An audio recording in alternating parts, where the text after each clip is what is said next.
Over the past few years, I've been scanning and restoring photographs by an iconic photographer called James Morgan. He travelled the length and the breadth of the city on his push bike, taking photographs of the forever changing face of Stoke-on-Trent. So instead of doing then and now type photographs, I decided to talk to a few folk about their memories of some of these images. And the first one that I'm doing is quite an iconic pub that was in Hanley called the Vine. It was basically the music centre of the city at the time. So let's get on with it.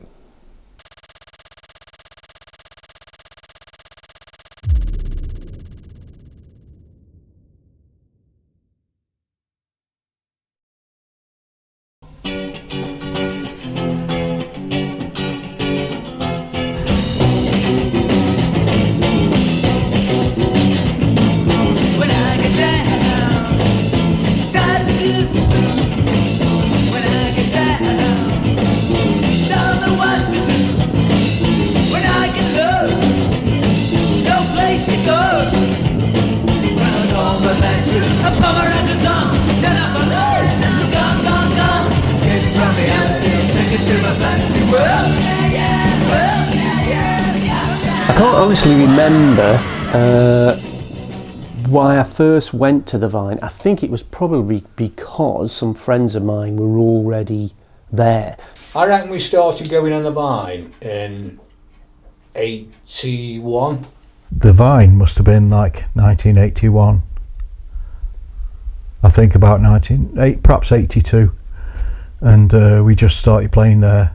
Well, the pub had been there for years anyway. I think everybody knows that the pub had been there for years, but it was only 81 it sort of came our pub, if you like. But the guy, when I first started going, there's a guy called Eric Wilt, and he was like a Bernard Manning character, sit up the corner and watch the world go by. Eric used to sit up at the bar, and occasionally he'd introduce the band. I think he had a mic at the, like on the bar. It was all wired in. There weren't wireless mics then. And then I started to manage a band of lads I was at school with called the Killjoys. And they were kind of just an unknown band, I suppose, to be perfectly honest. And then the Vine was like a really good place for putting bands on. Around the early 80s, I used to perform at loads of different venues in Stoke. Generally kind of 1981, 82, as Mr. X. Mr. X was basically a kind of version of Billy Bragg.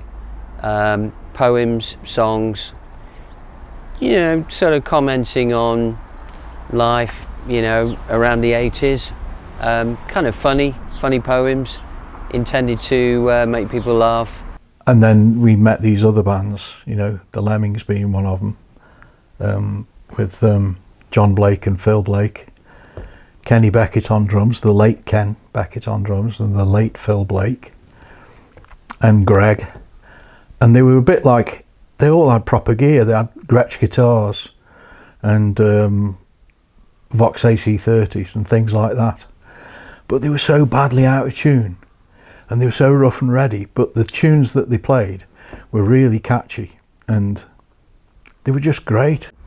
I played at the Vine, which was probably the venue that I played at most. Used to play there at one point almost every night, supporting different bands. So as far as memories are concerned, I just remember standing in the back room watching bands. I mean, the Lemmings on more than one occasion, Occasionally there'd be a bit of a crossover. Greg from the Lemmings, bass player. Occasionally he'd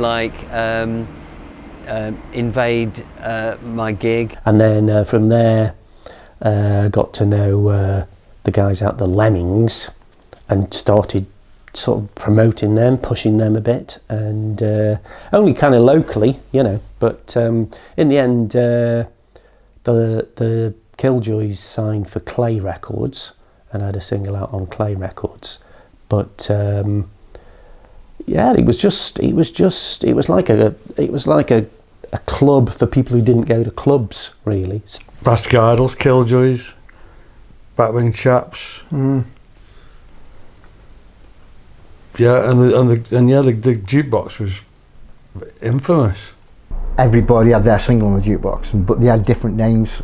I can't remember what our name was, but I remember Incandescent Luminaire with Hartley in his hairs.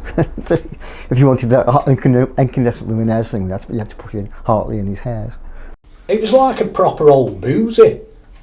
Well, you come in his front door, didn't you? There was a small Yeah. bar area with the bar in the corner and the jukebox, wasn't there? Yeah. Then you go through a door, from what I remember, and then there was a long room. Yeah, a long and then room. The stage wasn't that high at the far end, was No, it? the stage was at the far end, yeah.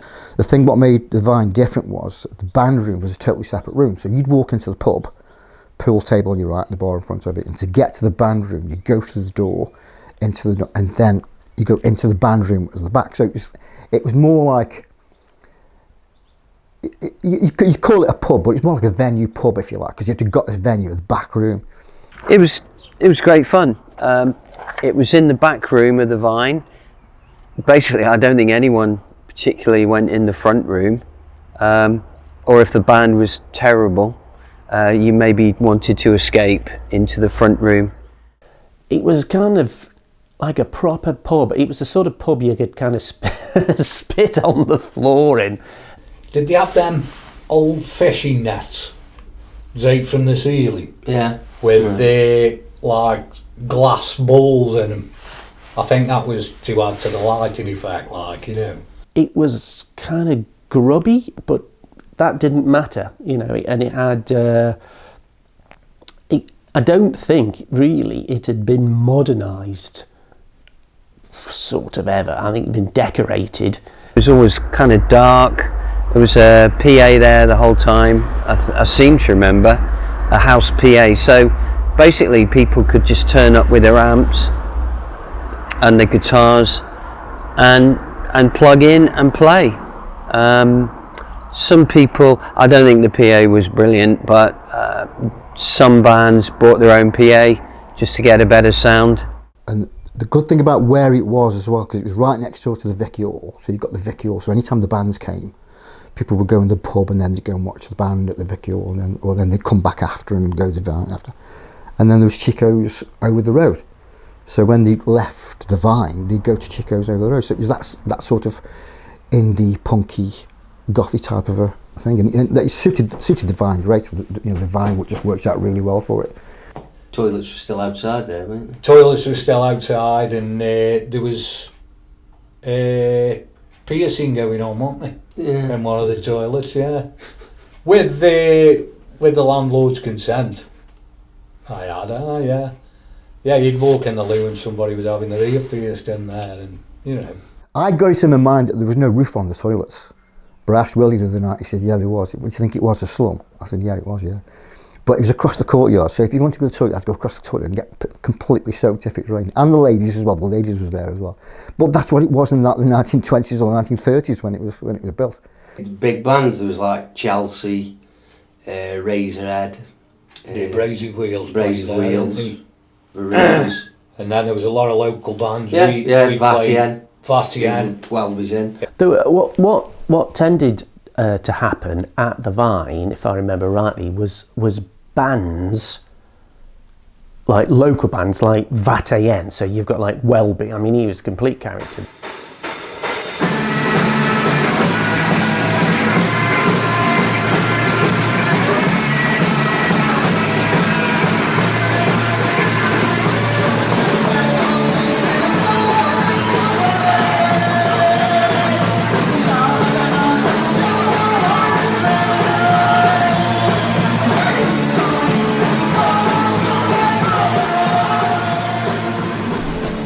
First met Will. He had a music shop in Hanley somewhere, Piccadilly rings a bell, but so does Quasimodo. But he was always in there with a big guitar, electric guitar as big as himself. It might have been a bass guitar, and a kind of beret, like an old scout beret or some kind of beret. And I do. He was always in there. Willie Gascoigne and brother Dave, they'd got a music shop in Broad Street, I think it was. They either took the lease over or bought it off Eric rather. And that was, I spoke to Deb the other night, that was November 1981. I brought an amp off him, a Vox amp in it, and he told me he was opening up a pub venue, what was going to have punky type bands on. So I had the amp and went away and I forgot all about it. He was a little lad. I don't even know if he was old enough to be in there. And Phil spoke to me and mentioned this pub. So that's when I went, because I forgot when Will told me about it, and I went. And it turned out Will and Phil were sort of running it. I don't know who was the actual owner, aren't sure. And we just started playing there. And then I was only 17 at the time. And the night before my 18th birthday, I was in the Vine, because I was always in the Vine. I went every night because the bus from the bottom of my street went to Hanley. So I used to go every night, because it's dead easy, buzz there, buzz back, no problem. And I was 17, I was in there, and somebody phoned me out and asked me mum if I was doing a gig at the Vine, and my mum said, "Oh, I'll phone them up now," and she phoned up the Vine, and I think it was Phil answered the phone, and she said to Phil, "Is our Mark playing tomorrow his 18th birthday party?" So at that point, Phil said, "Yeah, he is." Put the phone down and took my pint off me. And I had to go and pop for the rest of the night till me following day when I was 18. Some of the London bands had come up with coaches and then there'd be skirmishes. But luckily we missed them. Yeah. Phil Tunstall would have support bands. If that band come to the Victoria Hall and they didn't have support, Phil Tunstall would always, he'd go to all the local bands and say, "Well, do you want to support at the Vicky Hall?" Or, and it was Phil Tunstall got our Bingley support with the Human League in 81.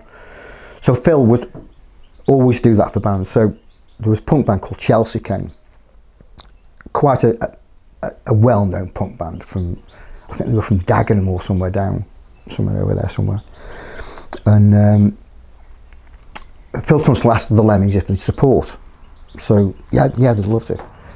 Well, it was a little bit sad because they got up there and they got spat on, shouted at. It was disgusting. People were going to the bar and getting drinks and throwing drinks on them. It was really bad. But they didn't care. They just stopped and played their stuff and did the thing. But they have sort of a cheeky chappy air about them. The Blake brothers did. I'm not sure it was John or Phil, but they said to Gene October, who was the singer with the band, "Well, we've supported you, so now I think you should come support us." Where'd you play? "Well, we played this place called the Vine." "Yeah, all right, okay." Because I think it was that kicked off the thing with when Chelsea played there. Yeah. And Oh, right. yeah, I think it was him who was giving Gene October loads of stick, and he just come off. Well, just nutted him, didn't he? Now I don't know when it was, whether it was on the same night or whether it was later, but Chelsea played. So Chelsea went on first, and the Lemmings were getting ready to go on later. And there was a guy, a bit of a local alternative, I think his name used to call him. He took it upon himself to sort of, he wanted to go at Gene October, because Gene October was quite infamous, he was quite a Cockney white boy. And I stood watching the band, and Gene October was there in the middle. I was to the right of him, and then turned up, and he was just sort of staring at Gene October. So, what's going on, kind of thing. And he eventually started, "Come on, let's have, I want you on, kind of thing. Let's play." And I always remember, he just ignored him for a few minutes. But it was everybody was looking. Now they weren't watching the band. And he just sort of, he came up, he says, "Listen mate, I'm trying to do a job here. Do you want to knob off, can't you?" So he said, and then all this kind of going on.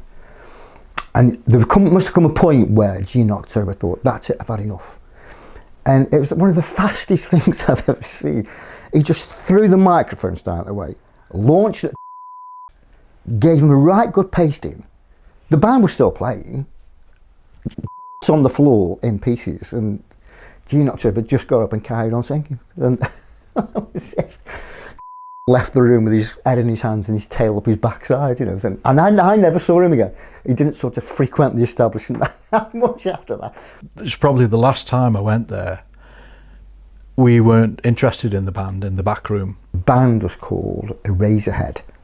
So we were playing pool in the pool room at the side.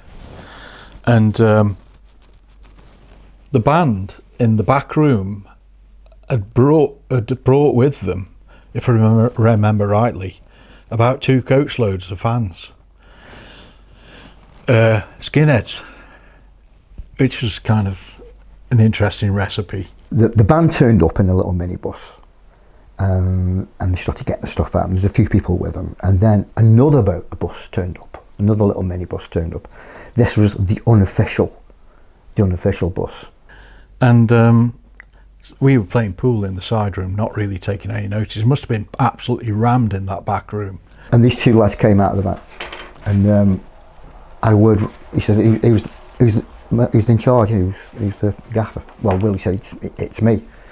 So he said, well, you know, we're with the band. You know, just letting you know that we'll be doing the security tonight. You know, it's us that's going to sort of be looking after the security. So no, don't worry about it. And he said, we don't want any mither, we don't want any trouble. We just come all this way. We just want to watch the band, and we just want to have a good time, unless any black lads come in. But they didn't use the word black lads. So I looked at Willie looked at Paul, and thought, oh, just let it ride. Don't make a fuss about it. Never thought any more about it. I went home, came back about, I don't know, 8 o'clock or something. I can't remember what time the band started playing, but I didn't go in the back. I was just in the front man and business. I was with somebody, I can't remember. And then there was 2 lads came in, and it was Randy Conte, which I'm sure most people will know Randy, and Eugene Brown. I was at school with Eugene Brown. Great guy, lovely guy. He ended up being a dancer. He went to London as a dancer. But these walked in, minding their own business, probably had a game of pool or whatever. And I'd forgotten about what had happened at the time. I think Willie and Paul had as well. And I can't remember what time it was. I can't remember whether the band had finished or they were still playing or whatever. But from nowhere, the unofficial bus and all the members of the unofficial bus just came running out of the back room and just turned the place over. And then towards the end of the night, you could hear things kicking off, and it was literally a barroom brawl. You know, it was like a cowboy film. And in the pool room, you could see through the doorway with the bar, and it was just things flying past and people shouting, and you know, and we was just well out of it really. And all I could hear was horrible. There was that sound, there was screaming, girls screaming, tables, glasses breaking.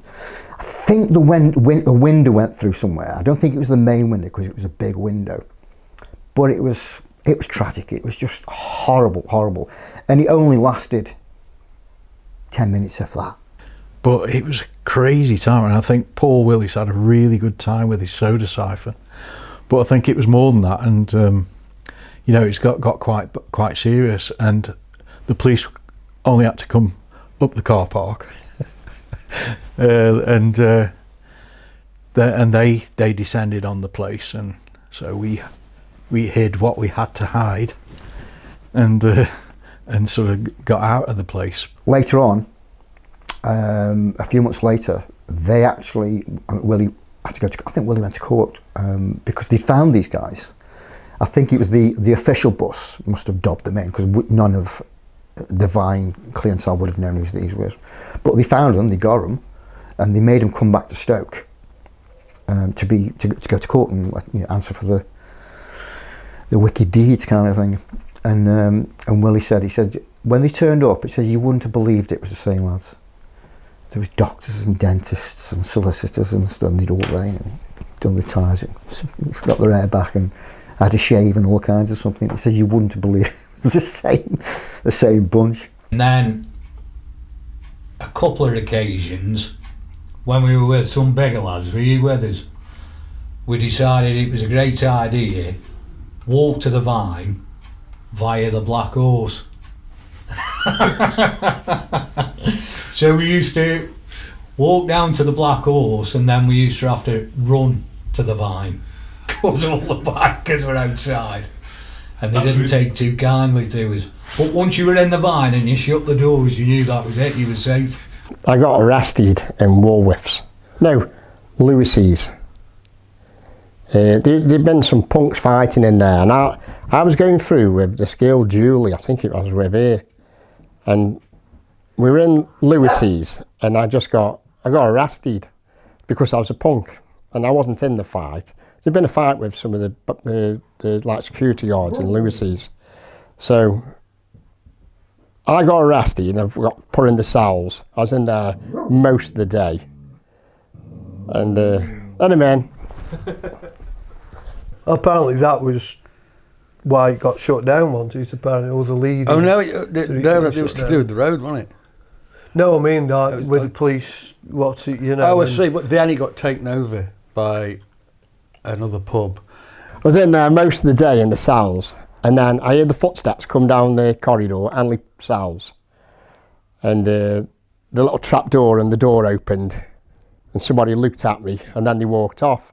Then 10 minutes later, footsteps down again, and the door opened, and it was a police officer there what arrested me, who said, right, it wasn't you.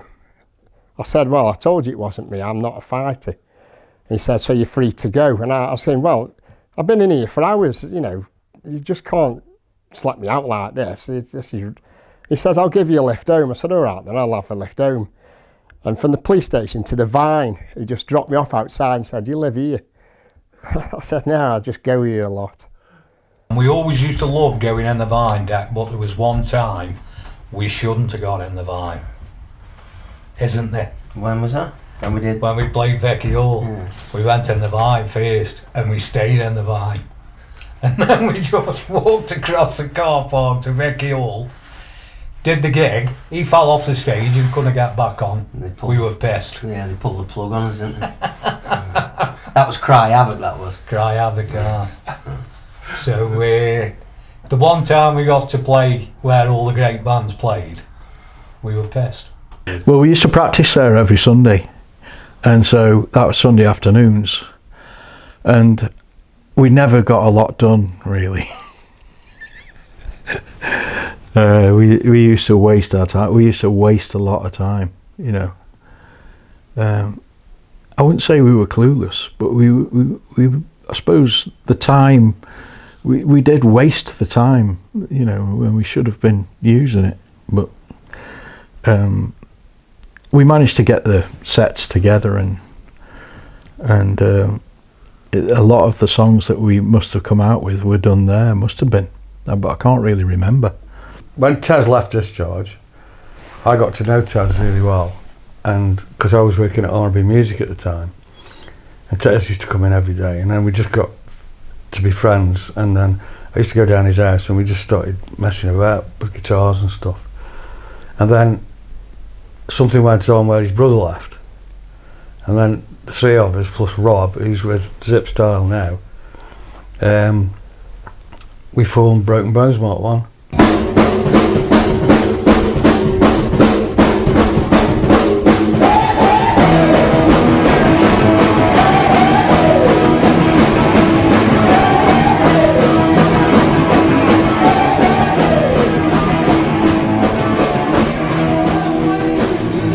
Very much, it was nothing like Discharge. It was very much more of sort of a Heartbreakers, New York Dolls type sounding thing, you know.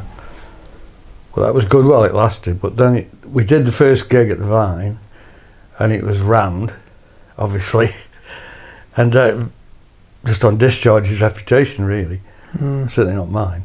And then the second gig we did, there was hardly any fucking there.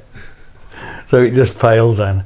we became a 6-piece band at one point, and we got so we were like 2 guitars, bass and drums, and we got a trumpet player and a percussion player, my mate Rob Hoggett.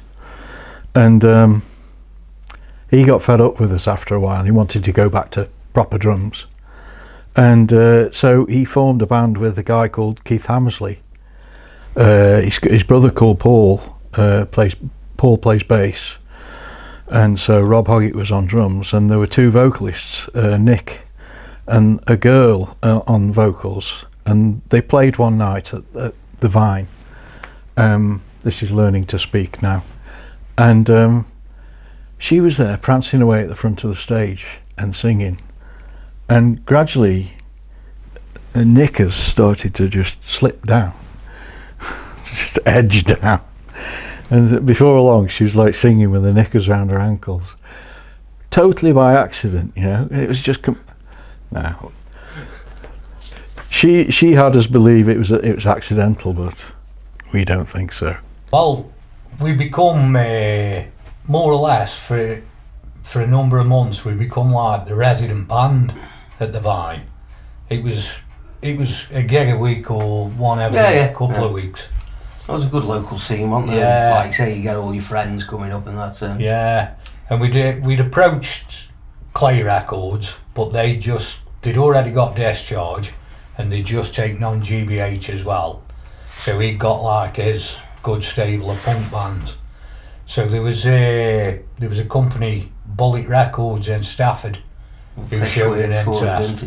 Fish worked for him. They heard a couple of demos, like what they heard, but they said they needed to see us play live. So we invited them up to the Vine, and we set the stuff up, eagerly looking at the door and awaiting the arrival of these 2 record company blokes. And we wanted them there before we went on, but time was going on, and I think the Vine then had a music licence till 10:30, so we'd come to the point where we had to go on, and we're doing the gig, and I think all 4 of us were just looking at the door all the time. We desperately wanted these blokes to come in, and we got to the last song and there was no sign of them. So the gig was a bit of a disappointment. We come off the stage, we started breaking the stuff down, and all of a sudden these 2 blokes run in. Apparently there'd been a big accident on the M6 or the A34, and they'd been stuck in it for a couple of hours. So we just thought that was it, maybe arrange for another time. But Will Gascoigne, he come from behind the bar and said, "Listen lads, I know what it means to you, so I'm willing to let you put your stuff back up and play 3 or 4 numbers," which is what we did. And we finished the 3rd number, walked off the stage, but none of us dared to approach these record people because of what the verdict was. Anyway, they shouted us over and it was all positive and it was great. And then we've gone on, you know, we've toured pretty much all over the UK. We've been to Germany, we've been to America on numerous occasions, but when you sit and think that was all down to that gig, Mr. Will Gascoigne letting us go back on and performing, because I don't think, you know, you don't know with hindsight, but it's hard to imagine we'd have done all the stuff we'd done had Will not made the gesture of letting us go back on, so we're grateful. It was the place to be. There were a lot of punks going there, lots of different bands. There was a real vibe. Beer was like not particularly good, but it was good value.